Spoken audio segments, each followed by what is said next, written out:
नमस्कार, बुलेटिन में आपका स्वागत है। मैं हूं आपके साथ आशा सरमाल। चलिए शुरुआत करते हैं बुलेटिन की इस वक्त की बड़ी खबर से। शुरुआत करेंगे, आपको सीधा डोडा लिए चलेंगे, जहां पर आप देखिए किस तरह से कहर जो है वहां पर बरपा है। बादल फटने की घटना सामने आई है। डोडा के कहारा इलाके में बादल फटने से बाढ़ आ गई है और आपदा से निजी व सरकारी संपत्ति को बेहद नुकसान पहुंचा है। एक स्कूल, 2 दुकानें, एक निर्माणाधीन मकान व कुछ अन्य ढांचे यहां पर तहस नहस हो गए हैं। इस वक्त की बड़ी अपडेट जिला डोडा से देखने को मिल रही है, जहां पर आप देखिए आसमानी कहर किस तरह से बरपा है। बादल फटने से बाढ़ जैसी स्थिति वहां पर आ गई है और आपदा से निजी व सरकारी संपत्ति को भी बेहद नुकसान पहुंचा है। एक स्कूल, उसमें यहां पर आप देखिए किस तरह से निर्माणाधीन हो गया और साथ ही साथ 2 दुकानें, एक निर्माणाधीन जो मकान है वो भी इसमें तहस नहस हो गया है। ज्यादा अपडेट के लिए डोडा का रुख करेंगे, लेकिन उससे पहले आप देखिए डोडा के कहारा इलाके के अंदर किस तरह से आफत जो है वो बरसती हुई नजर आ रही है। साफ तस्वीरों में आप देखिए किस तरह से आपदा यहाँ पर देखी गई है। डोडा का कहारा इलाका है जहां पर बाढ़ जैसे हालात जो है वो बनते हुए नजर आ रहे हैं, जिसकी चपेट में एक स्कूल, 2 दुकानें, एक निर्माणाधीन मंजिल जो है वो देखने को मिली है। निर्माणाधीन मकान जो है वो इसकी चपेट में आ गया है। लेकिन इस वक्त लोगों का यहाँ क्या कुछ कहना है, लोगों में किस तरह से अफरा तफरी का माहौल, वो जानना बहुत जरूरी है, क्योंकि जिस तरह से बाढ़ जैसी स्थिति जिला डोडा के अंदर बनती हुई नजर आ रही है, तो कहीं ना कहीं आम जनता के अंदर अफरा तफरी का माहौल जरूर बनेगा और डर का माहौल जो है वो देखने को मिलेगा। लेकिन आप देखिए डर खौफ के बीच में किस तरह से प्रशासन काम कर रहा है, इस पर जानकारी जुटाना बहुत जरूरी है। इस वक्त बड़ी अपडेट जिला डोडा से देखने को मिल रही है, जहां पर आप देखिए आसमानी कहर किस तरह से बरपा है। बाढ़ जैसी स्थिति वहां पर हो गई है और आपदा से निपटने के लिए प्रशासन ने किस तरह से कमर कसी है, इस पर जानकारी लेंगे, क्योंकि आपदा से आप देखिए निजी स्कूल, साथ ही साथ 2 दुकानें और एक निर्माणाधीन मकान जो है वो तहस नहस हो गया है, पूरी तरह से क्षतिग्रस्त हो चुका है और आपदा से यहाँ निजी व सरकारी संपत्ति को भी काफी नुकसान पहुंचा है। लेकिन निजी और सरकारी संपत्ति में कौन कौन से यहाँ पर ये चीजें रखी गई हैं, कौन कौन सी बिल्डिंग को इसका नुकसान हुआ है, झेलना पड़ा है, इस पर जानकारी लेंगे। लेकिन साफ तस्वीरों में आप देखिए किस तरह से आसमानी कहर जो है वो जिला डोडा के अंदर बरपा है। इससे पहले किश्तवाड़ के अंदर से भी खबरें देखने को मिली थी कि बादल फटने की वजह से वहां पर भी अफरा तफरी का माहौल कुछ दिन पहले देखने को मिला था। लेकिन आज जो खबर सामने आई है वो जिला डोडा से सामने आई है। अब यहाँ पर नजर गड़ाना बहुत जरूरी है कि जहाँ प्रशासन बहुत बड़ा दावा पेश करता है, लेकिन उस बीच में प्रशासन ने किस तरह से काम किया, किस तरह से कमर कसी है, इस पर जानकारी लेंगे। इस वक्त की बड़ी अपडेट जिला डोडा से, जहां आप देखिए पूरी तरह से आसमानी कहर जो है वो बरपता हुआ नजर आ रहा है। निजी और सरकारी संपत्ति को इस आपदा की वजह से काफी नुकसान हुआ है। एक स्कूल, 2 मकान और साथ ही साथ एक निर्माणाधीन यहाँ पर जो मकान है उन्हें भी इसका नुकसान झेलना पड़ा है। जिला डोडा का रुख करेंगे, हमारे साथ हमारे संवाददाता वसीम गर्तू ने ज्वाइन किया है। वसीम, इस वक्त की सबसे पहले तो ताजा स्थिति आपसे जानना चाहेंगे। जी देखिए, कारा का एक ही इलाका है और इस इलाके में जो है कल रात लगभग जो हमारे पास खबर आई है 4 बजे के आसपास इस इलाके में जो है बादल फटा है। उसके बाद जो तस्वीरें आपके सामने बिल्कुल सामने आई हैं, लगभग हमारे पास जो इन्फॉर्मेशन है 7 मकान इसमें बह चुके हैं, एक प्राइवेट स्कूल है, 2 ग्राहक है। छोटा मोटा नुकसान तो हम देख रहे हैं कि काफी ज्यादा जो हमारा वहाँ पे जिला एडमिनिस्ट्रेशन है, जो वहाँ पे एसडीएम है, उनसे अभी कुछ देर पहले बात हुई है और डिप्टी कमिश्नर डोडा, एसएसपी डोडा खुद वहाँ पे पहुंचा है, पूरा मुआयना इस चीज का कर रहे हैं कि कितना नुकसान हुआ इससे। मगर बड़ी बात इसमें यह है कि माली नुकसान काफी ज्यादा हुआ है मगर जानी नुकसान कोई भी नहीं हुआ है। और पुलिस हम देख रहे हैं कि वहाँ पे रेस्क्यू अभी भी कर रही है, जो बाकी जो एडमिनिस्ट्रेशन के लोग हैं वहाँ पे रेस्क्यू कर रहे हैं। ये देख रहे हैं कि नुकसान कितना ज्यादा है और ये बादल किस टाइम फटा है, इससे कोई जानी नुकसान तो नहीं हुआ है। तो ये सारी चीजें। लेकिन वसीम, यहाँ पर थोड़ा सा ये बताइए कि जहाँ पर ये कहारा इलाका है वहाँ पर कितनी आबादी है, लगभग कितनी आबादी के लोग वहाँ पर रहते हैं, क्योंकि जो तस्वीरें दिखा रही हैं साथ में घर भी है, रिहाइश भी काफी ज्यादा है। देखिए, हजारों में वहां लोग रहते हैं, क्योंकि डोडा से लगभग 50 के आसपास 50 किलोमीटर लगभग दूर है यहाँ से ये, तो काफी दूर दराज का इलाका, एक हिली एरिया माना जाता है। जो लोगों से हमें वहां से इन्फॉर्मेशन मिली है, डिप्टी कमिश्नर डोडा से जब हमने इन्फॉर्मेशन इस तरह की ली तो उन्होंने बताया कि इतना ज्यादा नुकसान वहां पे हुआ है, मगर इसमें कोई जानी नुकसान नहीं हुआ है। ग्राट 2 गए हैं, जो ग्राट 2 बह गए हैं, 7 मकान बह गए हैं और जो इर्द गिर्द में छोटे मोटे मकान होते हैं वो बह गए हैं। और इस चीज की पूरी जो मॉनिटरिंग खुद डिप्टी कमिश्नर डोडा, एसएसपी डोडा खुद वहां पे कर रहे हैं। तो एडमिनिस्ट्रेशन की तरफ से एडवाइजरी भी जारी की गई है। लेकिन वसीम, आपकी तरफ से बताया जा रहा है कि जानी नुकसान कोई नहीं हुआ है, लेकिन आप देखिए एक स्कूल है, 2 दुकानें हैं, एक निर्माणाधीन मंजिल है, उस बीच में आप कह रहे हैं कि 7 मकान जो है वो बह गए हैं। वहां पर जो लोग रह रहे थे उन्हें किस तरह से रेस्क्यू किया गया, वो लोग कहाँ पर हैं? देखिए उनको रेस्क्यू किया गया है। उनको पहले ही वो जो है, जब उनने इस तरह की रात को लगभग 2 बजे के करीब जब उनने इस तरह की आवाजें सुनी, इस तरह के हालात जब वहां पे देखे, वो घरों से बाहर पहले ही निकले हैं। वहां से जो हमें इन्फॉर्मेशन वहां से मिली, लोगों से इन्फॉर्मेशन मिली है, जो एसडीएम वहां पे, उनने सबसे पहले एसडीएम वहां पे पहुंचे थे, उनने जब हमसे बातचीत की यही बातें उनने बताई कि इस तरह का रेस्क्यू हमने सबसे पहले वहां पे स्टार्ट कर दिया, कि लोगों को घरों से बाहर निकाला। और ये अब देखा जा रहा है कि नुकसान इस इलाके में कितना ज्यादा है और एडमिनिस्ट्रेशन उनके लिए किस तरह का काम करेगी, आने वाला वक्त बताएगा। और जहां पर ये पूरा आप देखिए बाढ़ जैसी स्थिति देखने को मिल रही है वसीम, क्या वो वहां पर खेत थे, किस तरह का इलाका था वहां? क्योंकि इस वक्त जो तस्वीरें दिखा रही हैं उसमें बाढ़ जैसे हालात हैं और पानी आप देखिए किस तेजी से यहाँ बहता हुआ नजर आ रहा है। बिल्कुल, देखिए दोनों तरफ से घर थे, उस तरफ भी घर थे, इस तरफ भी घर थे, बीच में नदी थी। इस नदी में जो है वो बादल फटा है, ऊपर कहीं ये दूर दराज इलाका है, उस इलाके में बादल फटा है, उसके बाद ही जो है इस तरह की तस्वीरें बनी है। तो कहीं ना कहीं ये हम बता सकते हैं कि अभी तक हमारे पास इस तरह की कोई भी इंफॉर्मेशन नहीं आई है, जानी नुकसान इसमें कोई भी नहीं हुआ। और एडमिनिस्ट्रेशन की तरफ से एडवाइजरी भी जारी की गई है, कोई भी नदी नाले के नजदीक नहीं जाएगा, दरिया के नजदीक नहीं जाकर, जिस तरह से पानी का फ्लो काफी तेजी से बढ़ रहा है। और वसीम, अगर हम प्रशासन की बात करें, क्या एनडीआरएफ एसडीआरएफ की टीमें ग्राउंड पर पहुंची हुई है? प्रशासन जिस तरह से दावा पेश कर रहा है। बिल्कुल, देखिए 6 बजे के आसपास डिप्टी कमिश्नर डोडा वहां पे पहुंचे थे, एसएसपी डोडा पहुंचे थे। उनकी जितनी भी टीम है यहाँ की, चाहे पुलिस की बात करें, एडमिनिस्ट्रेशन की जितनी भी टीम है, वो वहां पे सुबह 6 बजे के आसपास पहुंची है, क्योंकि दूर दराज का इलाका है और वहां पे रेस्क्यू स्टार्ट कर दिया गया था। क्योंकि लोगों की तरफ से ये भी बताया जा रहा था कि इसमें वक्त कोई जानी नुकसान होगा, मगर उनकी तरफ से सीधा क्लियर ये कर दिया गया एडमिनिस्ट्रेशन की तरफ से कि जानी नुकसान इसमें कोई भी नहीं हुआ है, मगर माली नुकसान हम बता सकते हैं कि माली नुकसान कई बहुत ज्यादा हुआ है। लगभग कितना आंकड़ा लगा सकते हैं कि माली नुकसान हुआ होगा? देखिए माली नुकसान हम यही बताएंगे जो हमारे पास इंफॉर्मेशन आई है।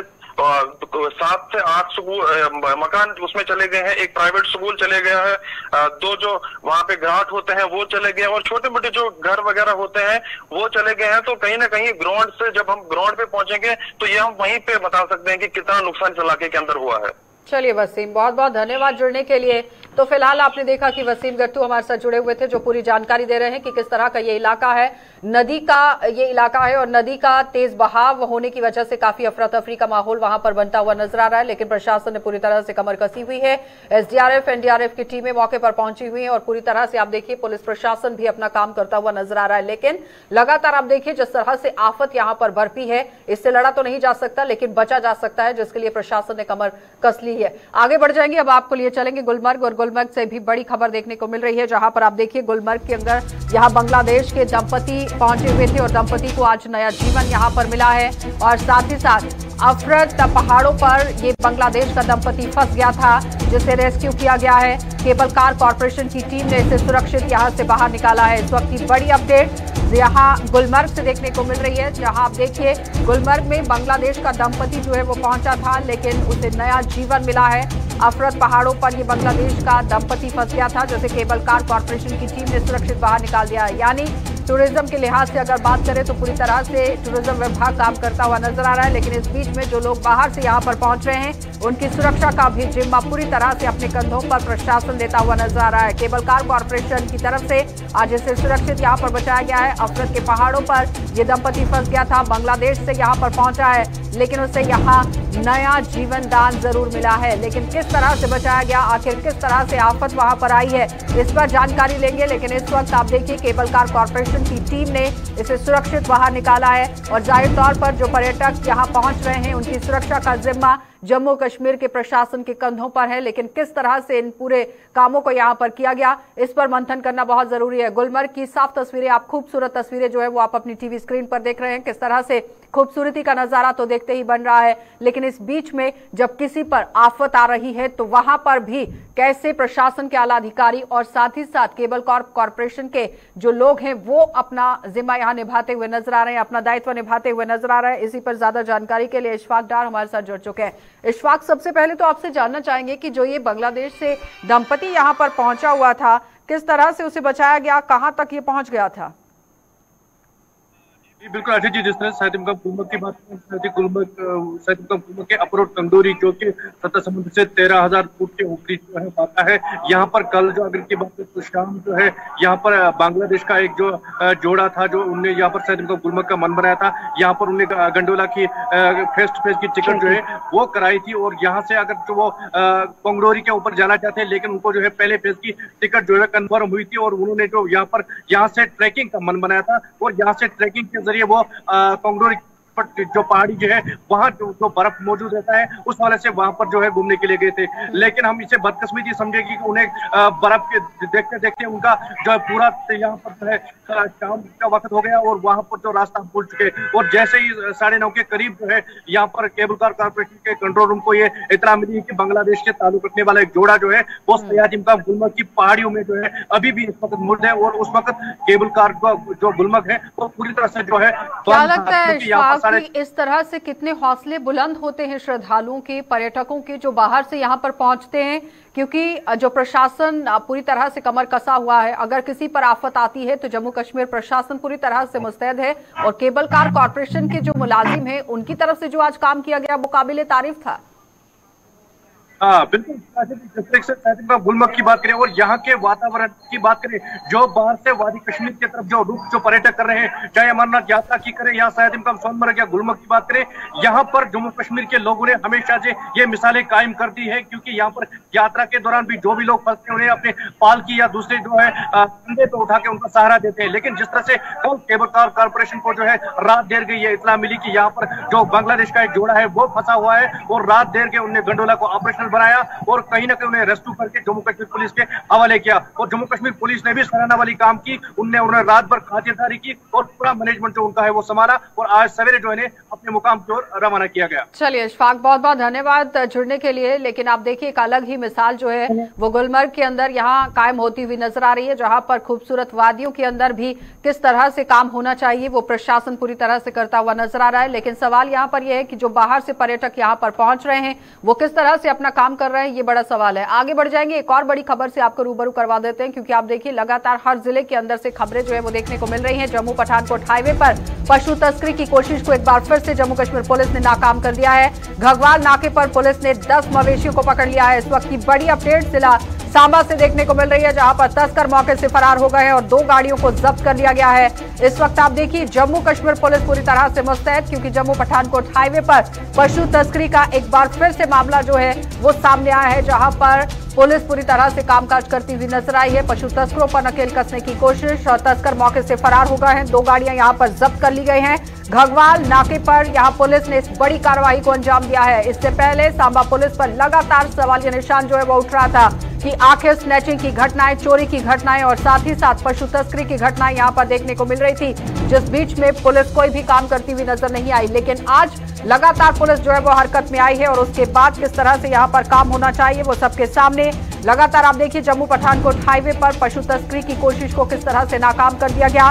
घगवाल नाके पर पुलिस ने एक बड़ी कार्रवाई को अंजाम दिया है। तस्कर मौके से फरार हो गए हैं, लेकिन उस बीच में 2 गाड़ियों को यहां पर जब्त कर लिया गया है, और इन गाड़ियों के अंदर से लगभग आप देखिए 10 मवेशी जो है वो बरामद कर लिए गए हैं। इससे पहले भी कई बार यहां पर पशु तस्करी के मामले सामने आ चुके हैं, लेकिन आज फिर से जम्मू कश्मीर पुलिस जो है वो अपनी मुस्तैदी दिखाती हुई जिला सांबा के अंदर नजर आई है, जहां पर घगवाल नाके पर पुलिस ने गाड़ियों को जब्त कर लिया है और इसमें से 10 पशुओं को बरामद कर लिया है। इस वक्त की बड़ी अपडेट, इससे पहले विजयपुर इलाके के अंदर भी इसी तरह से घटनाएं देखने को मिली थी। दियाला चौक इलाके के अंदर भी घटनाएं देखने को मिली थी, और हीरानगर सेक्टर की बात करें तो पूरी तरह से वहां पर इन्फिल्ट्रेशन होती हुई भी नजर आई थी। लेकिन प्रवेश द्वार लखनपुर की अगर बात करें तो कहीं ना कहीं सवालिया निशान उस पर भी उठता है कि ये गाड़ियां वहां से किस तरह से यहां तक पहुंच गई हैं। क्या कश्मीर से ये पंजाब की ओर जा रहे थे या फिर पंजाब से कश्मीर की ओर पहुंचने वाले थे, इस पर पूरी तरह से जानकारी लेंगे। ऋषि खजूरिया हमारे साथ जुड़ चुके हैं। ऋषि, सबसे पहले तो आपसे ये जानना चाहेंगे कि जिस तरह से पिछले दिनों सांबा पुलिस पर लगातार सवालिया निशान उठ रहे थे, लेकिन आज कहीं ना कहीं पुलिस जो है वो काम करती हुई नजर आई है।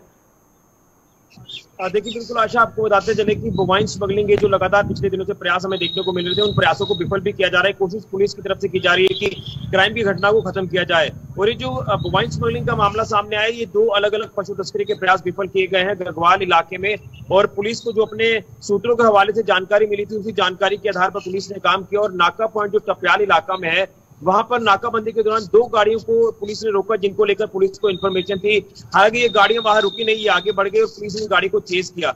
चेज करने के बाद जब इन गाड़ी को धर दबोचा तो अनफॉर्चुनेटली जो स्मगलर थे वो मौके से भाग निकले। लेकिन पुलिस ने जब इन दोनों गाड़ियों को चेक किया तो दोनों में से 10 जो बेजुबान पशु ये पाए जाते हैं, जिनको काफी क्रुएल्टी से बांधा हुआ था और बताया जा रहा है कि इंजेक्शन तक दिए हुए थे, इनको बेहोश किया हुआ था और इनको कश्मीर घाटी को ले जाने की कोशिश की जा रही थी, जो गाड़ी कठुआ की तरफ से आ रही थी। यानी कहने का तात्पर्य ये है ऋषि कि यहाँ लखनपुर नाके को क्रॉस करके यहाँ तक पहुंची है गाड़ी। अब सवालिया निशान कठुआ पुलिस पर भी लगता है और प्रवेश द्वार लखनपुर पे जो नाका है उस पर भी लगता है कि वहां से ये गाड़ी यहाँ तक किस तरह से पहुंच गई।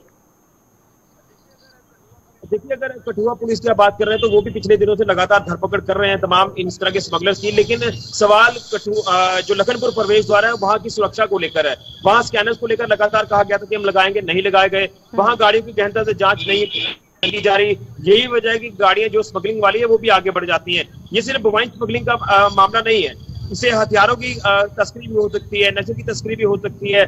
लेकिन जो गाड़ियां आगे आती हैं उसको कहीं ना कहीं धर दबोचना है, जिसको काम करती है। सवाल लखनपुर की सिक्योरिटी को लेकर जरूर उठे हैं, लेकिन ये भी बताया जा रहा है कि ये जो गाड़ियां कठुआ की तरफ से आई हैं ये दूसरे रूट की ओर जो वो जा रही थी, यानी इनको पता था कि हाईवे पर नाका पॉइंट और ज्यादा हमें मिलेंगे, तो ये दूसरे रूट पर जा रही थी और ये दोबारा से हाईवे पर वापस आ रही थी। इस तरह की इन्फॉर्मेशन हमें मिल पा रही है। लेकिन अब 188 आईपीसी धारा के तहत पुलिस ने मामला तो दर्ज कर लिया है, लेकिन देखना यह कि जो इनकी तलाश पुलिस ने शुरू कर दी है कि ये कितने स्मगलर थे जो पूरा देखिए ना, तस्कर जो है वो मौके से फरार हो चुके हैं, सिर्फ गाड़ियों को जब्त किया गया है। उनकी तलाश के लिए क्या अभियान चला रही है पुलिस? तलाशी शुरू कर दी है। अब कितने लोग हैं, ये स्मगलर्स कितने हैं, ये आने वाले वक्त पता चलेगा। लेकिन 188 आईपीसी धारा के तहत पुलिस ने मामला दर्ज कर लिया है।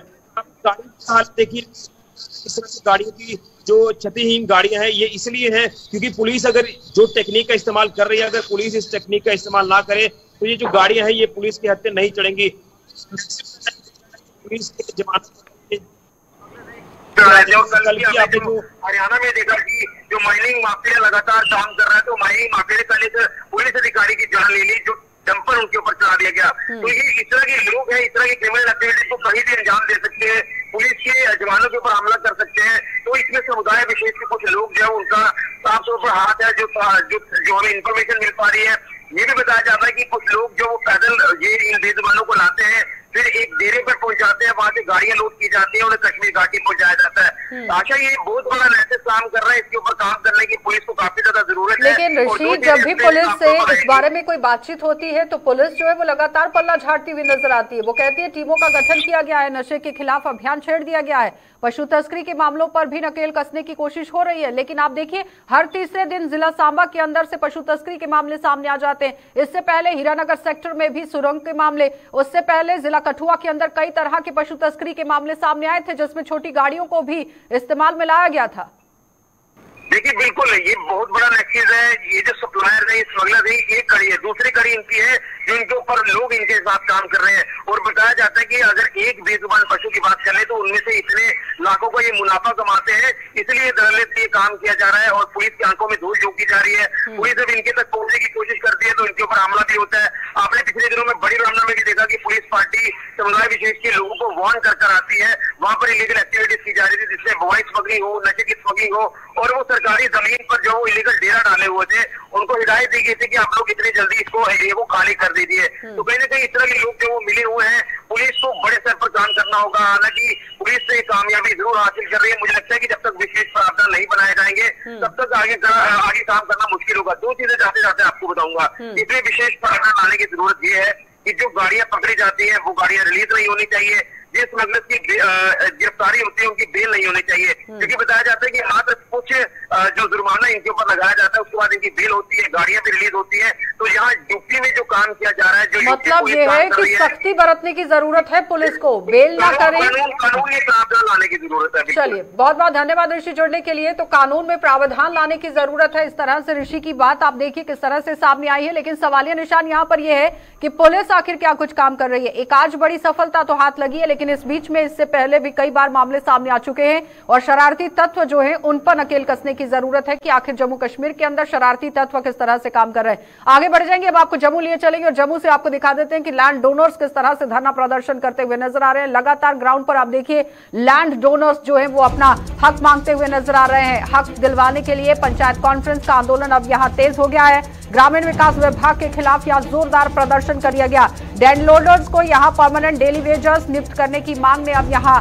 जोर पकड़ लिया है। इस वक्त की बड़ी अपडेट, लगातार आप देखिए डेली वेजेस का अब साथ यहाँ पर पंचायत कॉन्फ्रेंस देती हुई नजर आ रही है और ग्रामीण विकास विभाग के खिलाफ जोरदार प्रदर्शन आज कर दिया गया है। ग्रामीण विकास विभाग के खिलाफ आज रोष देखा गया और लैंड डोनर्स को परमानेंट डेली वेजर यहाँ नियुक्त करने की ये मांग पूरी तरह से जोर पकड़ती हुई नजर आ रही है। और आप देखिए साफ तस्वीरों में किस तरह से पंचायत कॉन्फ्रेंस जो है वो धरना प्रदर्शन करती हुई नजर आ रही है। परमानेंट डेली वेजर्स यहाँ पर लगाने की बात कही गई, लेकिन ग्रामीण विकास विभाग के खिलाफ भी जोरदार प्रदर्शन आज कर दिया गया है। साफ तस्वीरों में आप देखिए हुजूम की तादाद में यहाँ पर पंचायत कॉन्फ्रेंस के लोग जो है वो जुट जाते हैं और ग्रामीण विकास विभाग के खिलाफ धरना प्रदर्शन किया जाता है। लैंड डोनर्स को मद्देनजर रखते हुए आज यहाँ पर प्रदर्शन किया गया।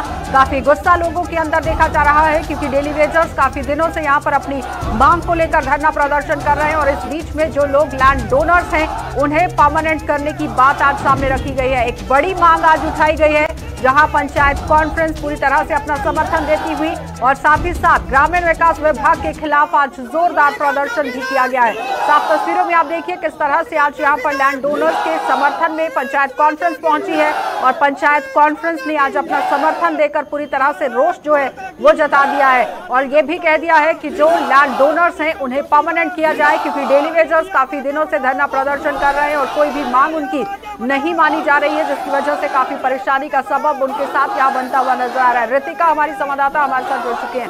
ऋतिका, आपसे जानना चाहेंगे, जिस तरह से आप देखिए लैंड डोनर्स का मामला सामने आया है और अब पंचायत कॉन्फ्रेंस अपना समर्थन देती हुई नजर आ रही है, क्या कुछ कहना था उनका?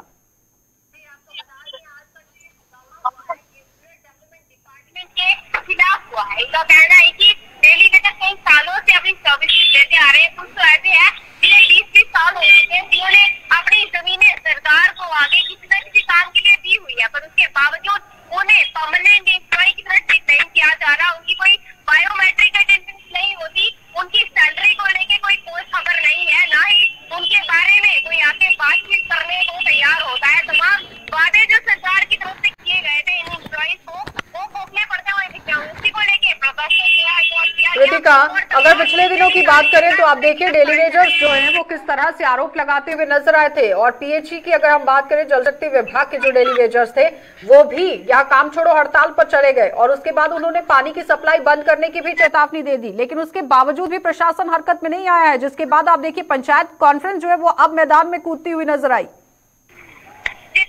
लंबे समय से तमाम डेली वेजर्स जो है वो प्रदर्शन जो है लगातार करते आ रहे हैं और उन्हें उम्मीद भी है कि सरकार कभी न कभी उनकी बात सुने।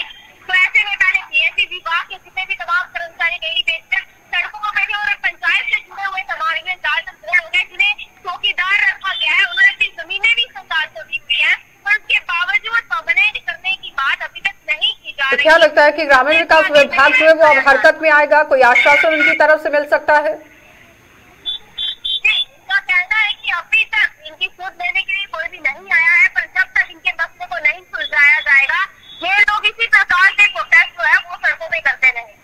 चलिए ऋतिका, बहुत बहुत धन्यवाद जुड़ने के लिए। तो फिलहाल आपने देखा कि हमारी संवाददाता ऋतिका हमारे साथ जुड़ी हुई थी जो ग्राउंड से पूरी रिपोर्ट दे रही हैं कि किस तरह से पंचायत कॉन्फ्रेंस जो है वो धरना प्रदर्शन करती हुई नजर आई है। ग्रामीण विकास विभाग के खिलाफ आज धरना प्रदर्शन किया गया और उनका साफ तौर पर कहना है कि लैंड डोनर्स की जो मांगे हैं, लैंड डोनर्स की अगर मांगों को नहीं माना जाता है तो इस तरह से उग्र प्रदर्शन जो है वो हो जाएगा, लेकिन इस पर गौर फरमाने की जरूरत है। आगे बढ़ जाएंगे। बाबा अमरनाथ के दर्शनों के लिए जम्मू से भगवती नगर पहुंचे हुए श्रद्धालुओं में काफी उत्साह नजर आ रहा है और श्री अमरनाथ यात्रा के मद्देनजर शासन प्रशासन की ओर से भी यहाँ जो सुरक्षा व्यवस्था की गई है उसको लेकर श्रद्धालु संतुष्ट नजर आ रहे हैं और श्रद्धालुओं के मुताबिक प्रशासन की ओर से यहाँ पर सुरक्षा व्यवस्था के उचित प्रबंध भी किए गए हैं।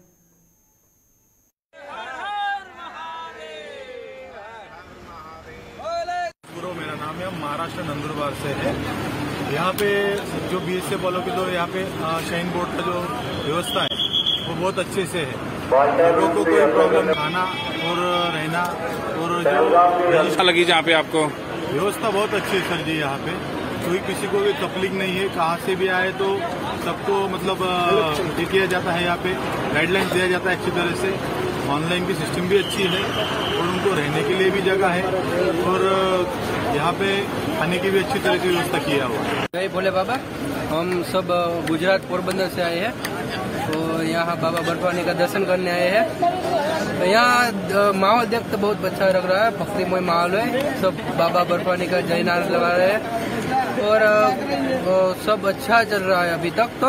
और सब महादेव की कृपा से ही मांग रहा कि जिनकी यात्रा जो जा रहा है वो सफल हो और सबकी मनोकामना पूरी हो और देश जो हमारा इंडियन है वो भारत आगे बढ़े और प्रगति करे। नाम शिशुपाल सिंह है और मैं कन्नौज उत्तर प्रदेश से आया हूँ। बहुत अच्छी व्यवस्था लगी और मैनेजमेंट इतना अच्छा है कि यहाँ के लगभग जितने यात्री हैं सभी लोग मैनेजमेंट से संतुष्ट हैं। बहुत अच्छी व्यवस्था लगी। मैं चाहूँगा कि बड़ा ही शांति के साथ में आए और एक दूसरे के साथ में व्यवस्था बनाए रखने में पूरा सहयोग करें। बहुत ही शांतिपूर्ण यात्रा आपकी संपन्न होगी। बाबा की पूरी कृपा आप लोगों के ऊपर है। अच्छी मनोकामना मांगने के लिए जा रहे हैं कि हमारे देश में और हम सबके लिए शांति बनाए रखें और तरक्की के लिए हमेशा हम लोगों को आगे प्रेरित करते हैं, बढ़ाते हैं। आशीर्वाद गाँव फुटबल्ला तहसील सरदारपुर। यहाँ आके ऐसा लगा कि कहीं अपन स्वर्ग में है। बहुत अच्छी व्यवस्था है। अपने श्रद्धालु को यही संदेश देना चाहते हैं कि आओ, बहुत अच्छी व्यवस्था है। कोई कहाँ से कहाँ तक कोई सिक्योरिटी में, पुलिस फोर्स में, किसी तरह शासन का कोई भी इसमें कोई वो नहीं लग रहा कि अपन को कहीं खतरा है। चलिए, बुलेटिन में फिलहाल इतना ही। देश और दुनिया की खबरों के लिए आप बने रहिए गुलिस्तान न्यूज के साथ।